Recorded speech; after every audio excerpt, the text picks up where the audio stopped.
Donc bonsoir à tous et à toutes, il est 18h11 ce dimanche donc 9 janvier 2022. Donc c'est la seconde vidéo d'aujourd'hui pour clôturer donc cette semaine rallye prière, louange et témoignage qui se termine aujourd'hui. Une première vidéo donc sur les enfants de la rue et cette vidéo sur tu peux t'en sortir.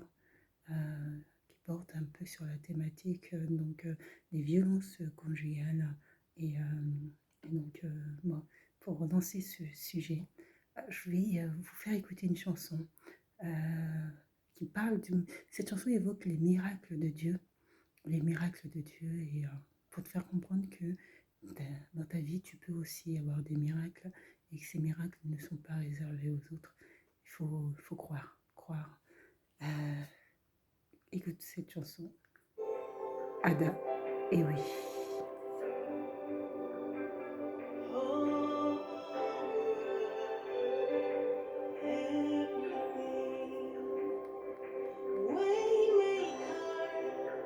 Can you ever lose your way? The truth in life, is it possible for you to lie? Forever the same. Can you ever make a mistake?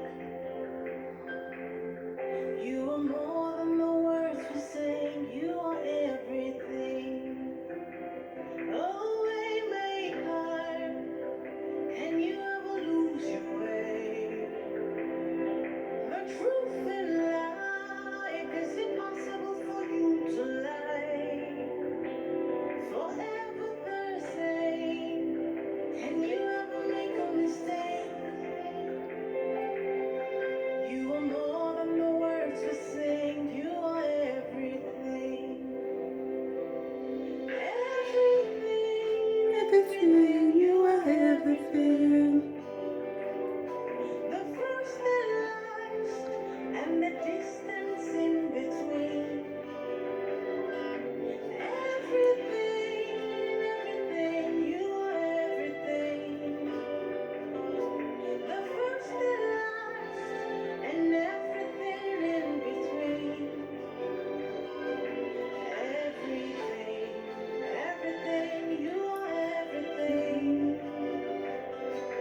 Everything, Everything, everything, you you are are everything. everything. Oh.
between everything, you are everything. everything. The first and last, everything in between. Oh, everything, everything, you are everything. Everything, everything, you You are are everything. everything. My everything, Mm.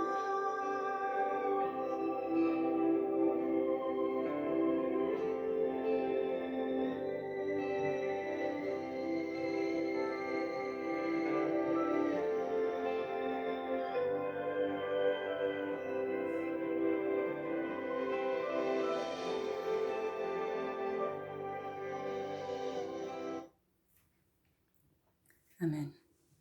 Amen, amen, amen.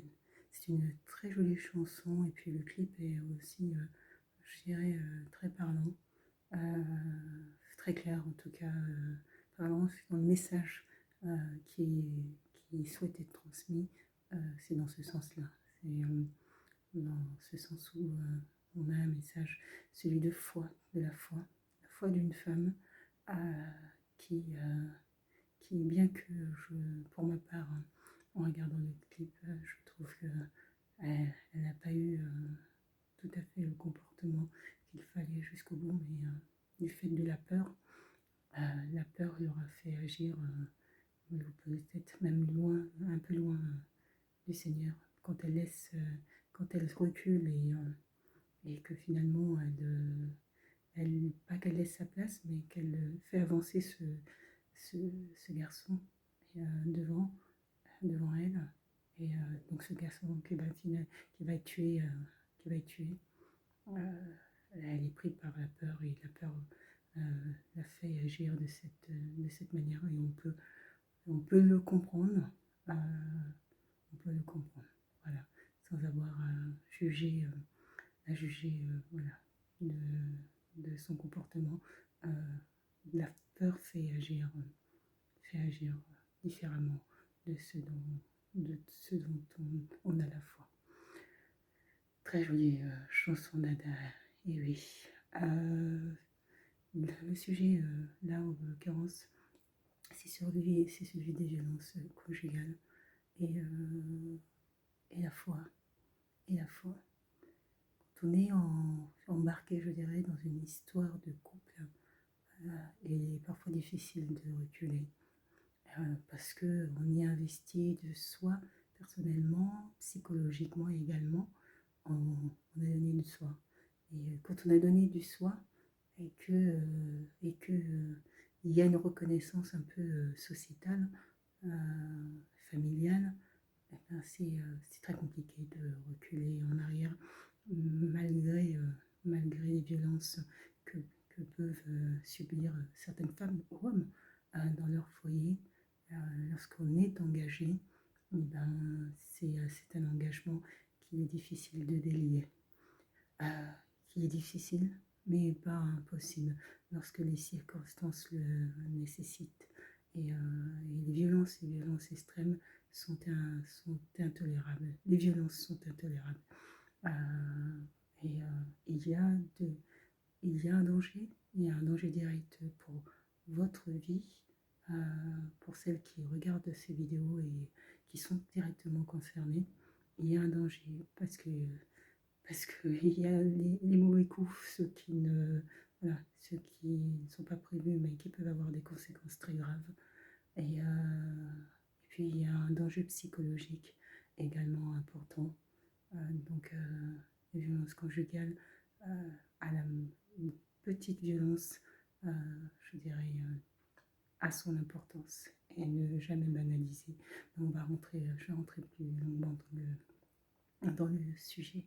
J'ai regardé il y a quelques jours un film et donc ce film, j'étais un peu stupéfaite parce que bon, autant on peut entendre des histoires et les parcours de toutes et tous sur ce qu'ils ont vécu sur les violences conjugales, autant ce film qui était inspiré d'une histoire vraie était, je dirais, était glacial. glacial dans ce qu'il avait en matière de psychologie et comment un individu peut être aussi, bon, je dirais même limite diabolique.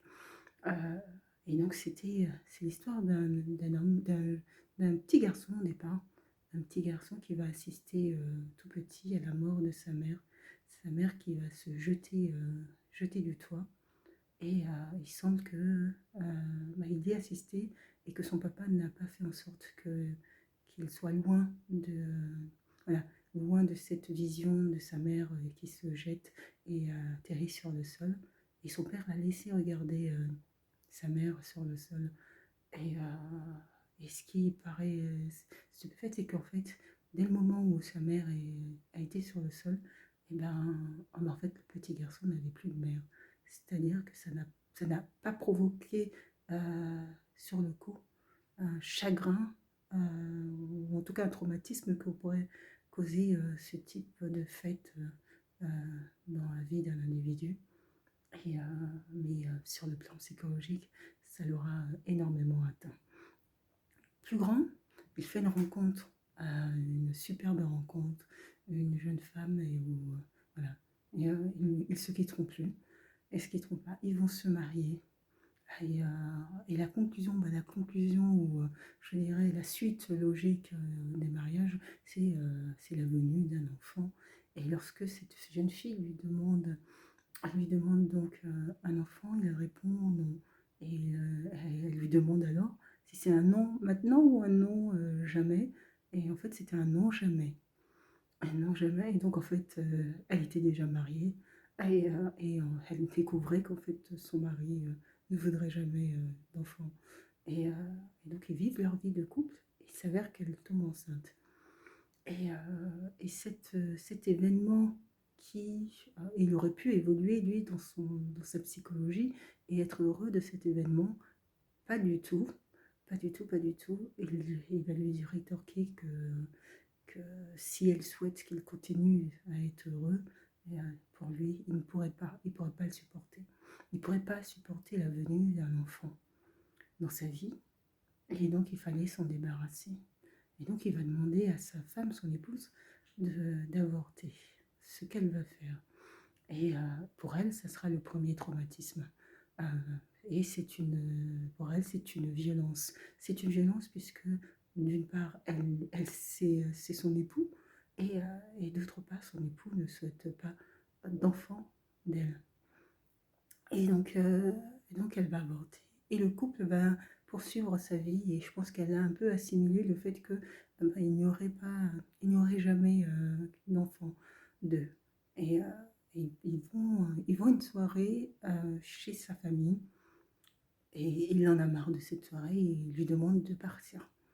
Elle lui répond, que non, elle ne souhaite pas partir et qu'elle est bien, et qu'ils n'ont pas d'impératif chez eux, donc pourquoi rentrer aussitôt? Et lui, il lui répond, je vais t'attendre dans la voiture. Elle répond que non, elle ne viendrait pas et qu'elle reste. Elle était avec sa maman, avec les membres de sa famille. Ah bon, il s'en va en lui disant, je t'attends, toujours. Et il va rester quelques minutes dans la voiture. Il s'impatiente, il sort de la voiture, il débarque, il redébarque dans la soirée, il l'attrape par les cheveux et il l'emmène à la voiture. Mais devant sa famille, hein, il l'attrape.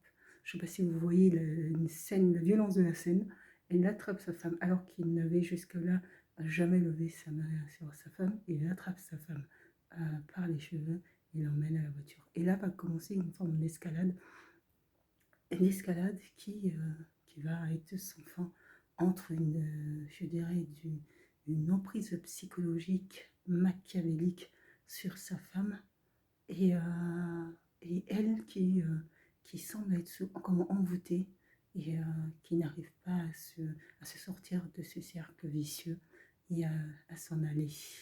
Elle s'est aperçue trop tard qu'il était psychologiquement dérangé, bien qu'une amie lui avait dit au départ de leur relation, tu ne le connais pas encore, parce qu'elle connaissait le parcours de vie de son ami, elle savait que psychologiquement il était complètement dérangé. Et donc ils vont poursuivre leur vie dans, dans des scènes de violence, de violence, violence jusqu'à ce qu'elle aille demander secours. Et puis mutuellement, après, ils vont entrer dans un cercle vicieux de violence. Elle, pas avec les coups, mais d'une toute autre façon. Et il va lui rendre également, il va lui rendre sous les coups. Euh, et lui, il va partir de déchéance sociale, puisque au niveau du travail, il ne parviendra pas à se, à se sortir de là, bien que ce soit l'affaire familiale. Euh, il perdra la compétition contre son frère. Et je pense que et il avait ce souhait un changement de vie. Un soir, un soir, elle rentre et elle lui demande où est le chat. Il lui dit que le chat, il a mis le chat dans la cabane. Et, et en fait, elle sort, elle allait voir, elle allait pouvoir jeter une poubelle et elle voit je sais pas si c'est un foulard ou un élément en tout cas qui porte son chat habituellement, plein de sang. Elle revient, elle revient dans la maison. Et en fait, elle revient, mais je crois qu'elle avait une forme, quelque chose dans la main pour tuer son mari.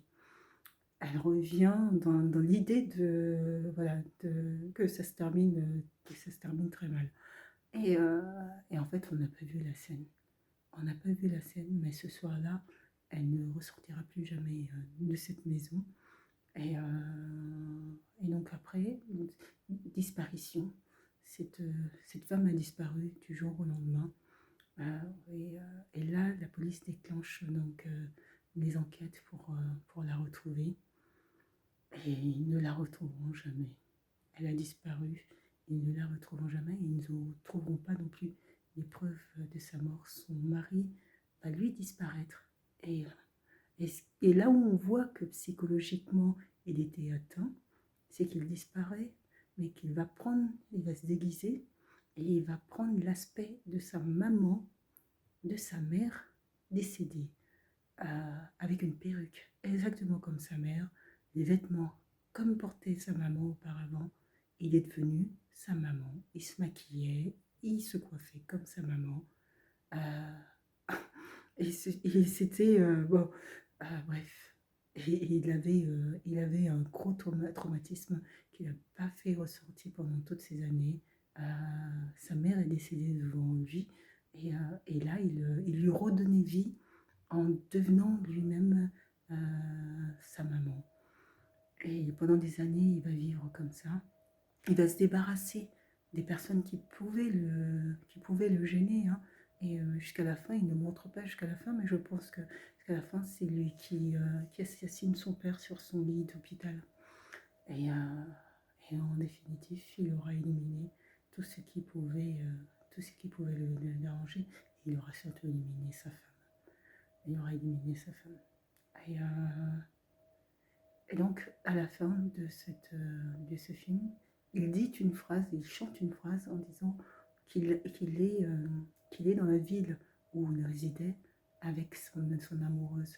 Sa femme n'a jamais quitté la maison, elle est morte dans la maison et il est enterré dans la maison, il vit dans la maison avec sa femme. C'est terrible. C'est terrible comment on peut voir des couples comme ça se déchirer. Et puis cette femme surtout qui n'a pas vu que son mari était complètement je- psychologiquement il était traumatisé, un fort traumatisme qu'il ne l'a jamais quitté. Après avoir tué sa maman, il est allé voir son père et il lui a dit désormais je suis comme toi. Et il faisait référence alors au décès de sa mère, à lui. Et donc son père lui demande plus d'explications, il ne lui répond pas, il s'en va en marchant. Son père ouvre le coffre de la voiture et puis on ne verra pas ce qu'il y avait dans le coffre de la voiture. Mais il est plus que probable que c'était le corps de sa femme et que son père a dissimulé les faits de son fils. Mais si déjà, le premier traumatisme, c'est celui de cet enfant que le mari a obligé la femme à avorter. Son mari a obligé sa femme à avorter. Je trouve que c'est déjà la première des violences. Je pense que si elle ne l'avait pas fait par la médecine, il aurait fait en sorte qu'elle le fasse par les coups. Ça aurait été le démarrage de toute manière de violence sans fin. Cet homme était complètement dérangé et elle aurait dû prendre conscience. Mais quand on est engagé dans une relation, qu'est-ce que c'est difficile de se désengager. Et qu'est-ce que c'est difficile aussi de tourner la page et d'avancer vers autre chose. Et ça demande aussi de reprendre de l'estime de soi-même, de revaloriser sa personne, puisque il y a des couples qui parviennent à se séparer dans la paix, et puis il y en a qui se séparent dans une forme de, je dirais, rancœur latente, et, ou même un besoin, pour certains, un besoin que l'autre n'évolue pas. C'est-à-dire qu'ils peuvent se satisfaire si l'autre est moins bien qu'eux. Dans ce cas-là, la séparation a moins de peine, parce que l'autre est en échec. Et ce type de psyché, on le voit chez beaucoup de personnes. Il y en a, on entend à la guerre comme à la guerre. C'est-à-dire que dès lors où tu pars, tu fais le choix de partir, mais tu fais le choix de partir, fais en sorte, lui ou elle faire en sorte que tu partes sans rien. Et ça, c'est aussi terrible. Donc, c'est pour ça qu'il faut en amont faire des bons choix. Et c'est pas simple non plus de faire des bons choix. Et c'est pas simple de cerner la personnalité des individus, parce que au départ tout est beau et tout est magnifique. C'est après qu'on s'aperçoit que les choses se gâtent. Et quand on s'aperçoit que les choses se gâtent, il faut soit faire avec, soit passer à autre chose. Pour beaucoup de personnes font avec, euh, mais, euh, mais quand il y a la violence, quand il y a de la violence conjugale, c'est pas qu'il faille faire avec, c'est qu'il faille s'en aller. Il faille s'en aller le plus rapidement possible. Elle aurait dû s'en aller le plus rapidement possible. Ça, c'est une violence. Sa violence à lui était d'abord psychologique avant de devenir physique. Hein. Mais elle était déjà ancrée en lui. Il boue. Il boue, c'est-à-dire c'était exactement ça la scène où il va chercher sa femme par les cheveux. C'est qu'il bouillait déjà à l'intérieur depuis un moment, et que là, elle lui tendait l'occasion de montrer sa colère, et ce, devant tout le monde. La violence conjugale, le réveil des consciences, la violence conjugale, c'est de prendre conscience que vous avez de la valeur. Vous avez de la valeur aux yeux de Dieu, et qu'il ne faille pas devenir une proie pour celui ou celle qui est censé vous accompagner le restant de votre vie. Il faut parvenir à pouvoir sortir de ce type de relation, et sortir le plus rapidement, mais rapidement possible. Parce que vous ne savez jamais ce que vous réserve le lendemain, parce que la séparation sera compliquée. La séparation est déjà compliquée quand c'est des séparations de courte durée, quand c'est des relations de courte durée. Quand c'est des relations de longue durée, il ne laissera pas partir. Il ne laissera pas partir sans je dirais, mettre en œuvre tous les moyens pour soit vous démolir, soit vous gâcher la vie, mais il ne vous laissera pas partir. Il faut s'en aller, il faut prendre conscience, il faut se revaloriser déjà par rapport à soi-même. Vous avez de la valeur, et son objectif, c'est de vous donner l'impression que vous n'avez pas de valeur. Et son objectif, c'est de vous donner l'impression que vous ne pourrez jamais refaire votre vie, ce qui est totalement faux. Donc il faut reprendre de la valeur dans votre propre regard, et il faut faire en sorte de pouvoir avancer, de pouvoir continuer. Voilà. Je trouve que c'est assez simple, hein, c'est assez simple de dire ça, mais c'est au début, c'est dès le début qu'il faut arrêter.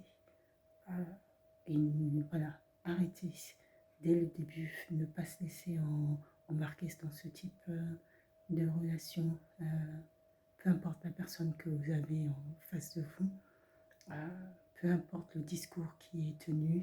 Une violence est une violence, et une violence ne peut pas être acceptée.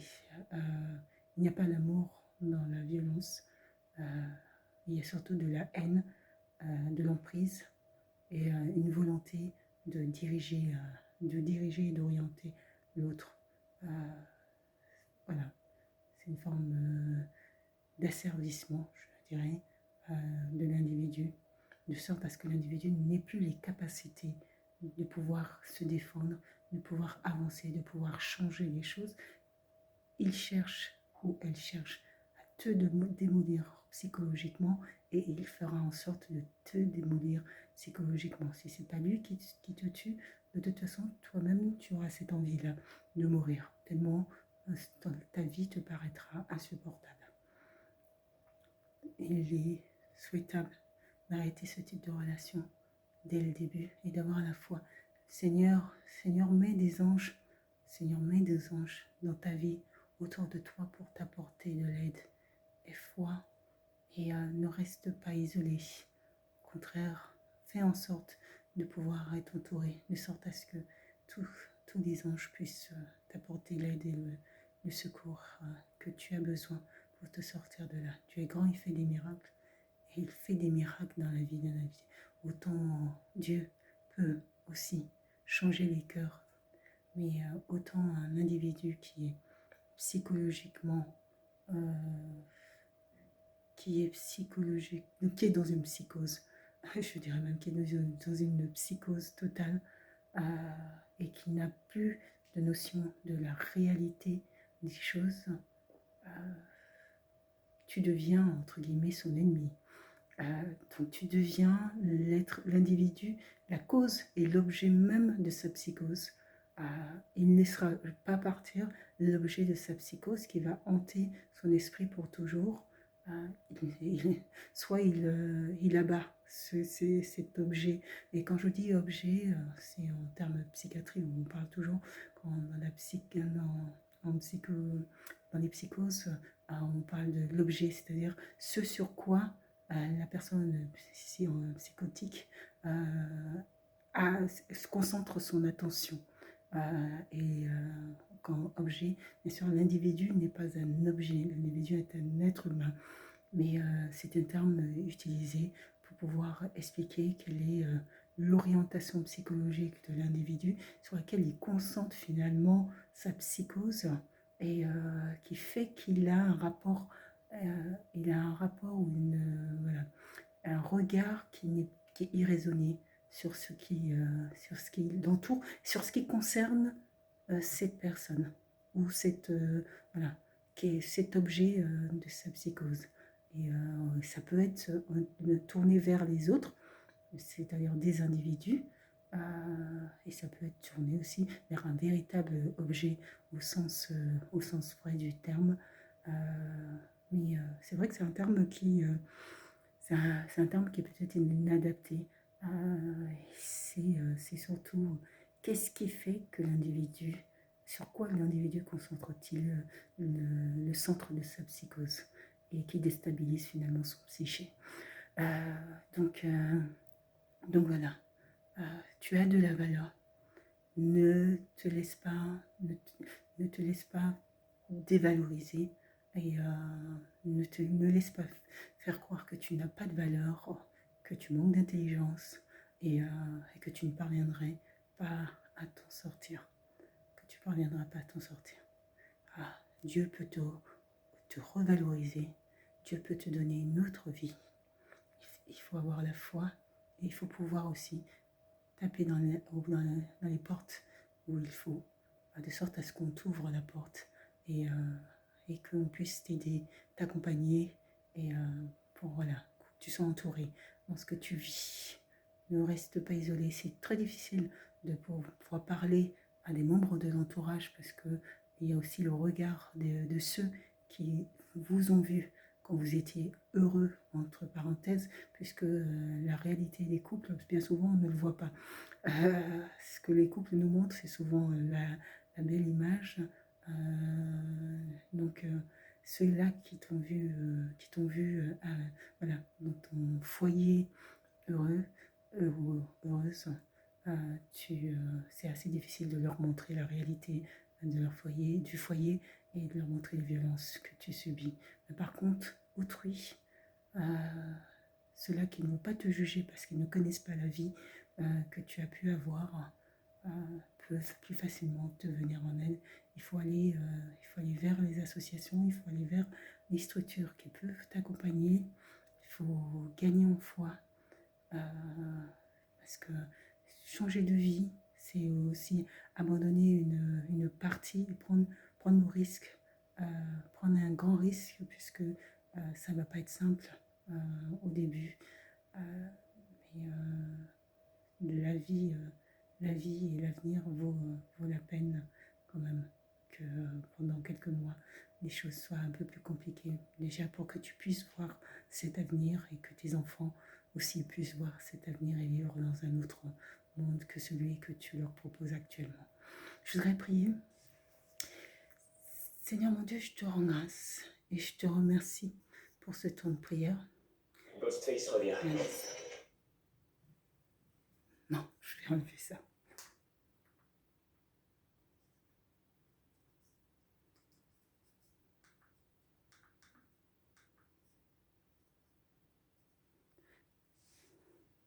Seigneur.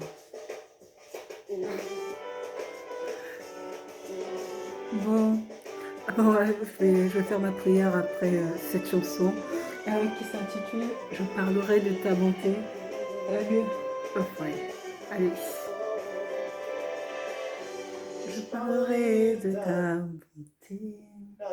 bonté, de ta fidélité. Je dirai tout haut, tout haut, tout haut, ce que tu as fait pour moi. Je proclamerai la gloire de ton nom. Je parlerai de ta bonté, de ta fidélité. Je dirai tout haut, tout haut, tout haut, ce que tu as fait pour moi.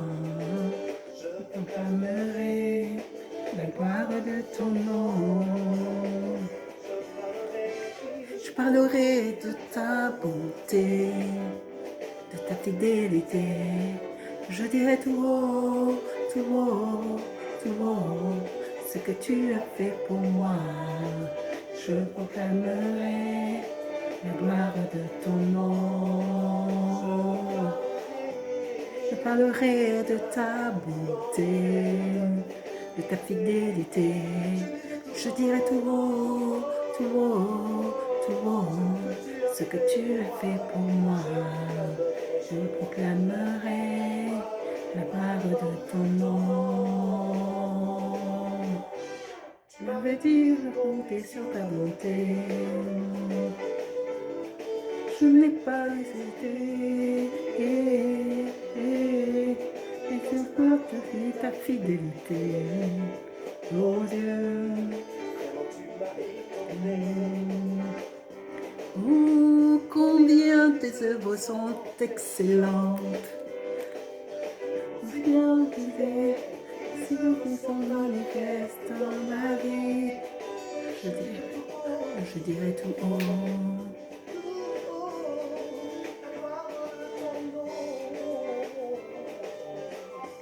Je parlerai de ta bonté, de ta fidélité. Je dirai tout haut, tout haut, tout haut, ce que tu as fait pour moi. Je proclamerai la gloire de ton nom. Je parlerai de ta bonté, de ta fidélité. Je dirai tout haut, tout haut, tout haut, ce que tu as fait pour moi. Je proclamerai la gloire de ton nom. Je parlerai de ta bonté, ta fidélité. Je dirai tout haut, tout haut, tout haut, ce que tu as fait pour moi.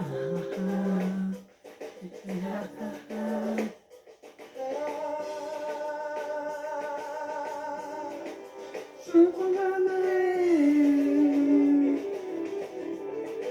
la gloire de ton nom.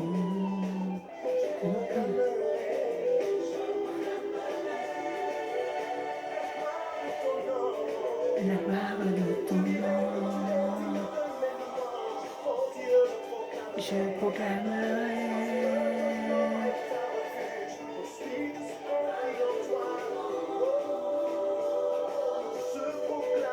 Je proclamerai la gloire de ton nom. Je proclamerai la gloire de ton nom.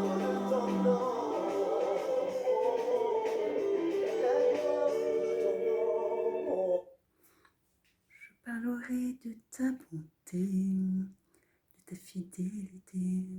Je dirai tout haut, tout haut, tout haut, ce que tu as fait pour moi. Je proclamerai la gloire de ton nom. Jolie chanson, très jolie chanson. De toute façon, je dirais on est béni dans tout ce qu'il y a dans les louanges. Il y a de superbes louanges et des chanteurs incroyables. Merci Seigneur. C'est parce que c'est vraiment c'est un bonheur que d'écouter toute cette musique et c'est un bonheur de voir tous ces chanteurs de louanges qui louent Seigneur et qui proclament Seigneur ta gloire. Merci encore. Seigneur mon Dieu, je voudrais prier et te remercier Seigneur pour ce que tu feras pour ceux et celles qui verront cette vidéo Seigneur et qui sont concernés par ce sujet, celui de la violence conjugale. Seigneur, je prie pour que des hommes et des femmes, Seigneur, puissent avoir clairvoyance, Seigneur, sur l'état de leur foyer, sur la situation de l'être avec qui ils partagent leur vie, Seigneur. Seigneur, je prie pour que tu puisses changer les cœurs, mais je prie aussi pour qu'il y ait des réveils de conscience, Seigneur. Seigneur, que ces femmes ne baissent pas les bras et ne se laissent pas taper dessus. Je prie, Seigneur, pour que tu puisses mettre sur leur chemin des individus, des anges, Seigneur, des anges de Dieu qui leur apporteront de l'aide, Seigneur, et du secours, Seigneur, et qu'elles ne soient pas seules dans les difficultés qu'elles rencontrent. Seigneur, tu es grand, tu es bon, Seigneur, pour ceux qui t'aiment, Seigneur. Seigneur, toi, tu connais les cœurs des individus et tu connais les cœurs de ces hommes et de ces femmes, Seigneur, violents. Seigneur, toi, tu peux atteindre, Seigneur, les cœurs de ces hommes et ces femmes, Seigneur, pour que plus jamais, ils ne lèvent la main sur ces hommes et sur ces femmes. Je prie parce que, Seigneur, je sais que la violence conjugale ne concerne pas seulement que les femmes, mais aussi des hommes, Seigneur, et qui n'osent pas le dire, Seigneur, qui n'osent pas. La première de violence, ça peut être et surtout, et souvent, psychologique. Mais c'est une violence qui ne se voit pas. C'est une violence qui ne laisse pas de traces, Seigneur. C'est une violence sourde, Seigneur, parce qu'en fait, elle ne se dit pas, cette violence. Elle ne se dit pas en raison de la honte, Seigneur. Seigneur, toi, tu es grand, Seigneur. Seigneur, toi, tu peux changer les cœurs, Seigneur. Seigneur, tu peux apporter de la bienveillance et un regard bienveillant autour de ces individus pour qu'ils n'aient pas peur de dire ce qui se passe dans leur foyer, pour qu'ils n'aient pas peur, qu'il ou elle n'ait pas peur, Seigneur, de demander de l'aide, Seigneur. Seigneur, mets tes anges autour de ces hommes et ces femmes. Seigneur, fais des miracles, Seigneur. Je sais que tu peux faire des miracles, Seigneur, et que tu peux, Seigneur, changer la vie de ces individus, Seigneur, et que tu les restaures de sorte à ce qu'ils puissent qu'ils puissent construire un avenir nouveau, Seigneur. Et Seigneur, tu es grand, Seigneur, tu es bon pour tes enfants, Seigneur, et tu nous aimes par-dessus tout, Seigneur. Change les vies, Seigneur, apporte le bonheur et la joie pour ceux qui ont foi en toi, Seigneur. Sois béni, Éternel, mon Dieu, pour ce que tu feras, Seigneur. Sois béni, Éternel, mon Dieu, pour les cœurs et les sociétés que tu changeras, Seigneur, par ta parole, Seigneur.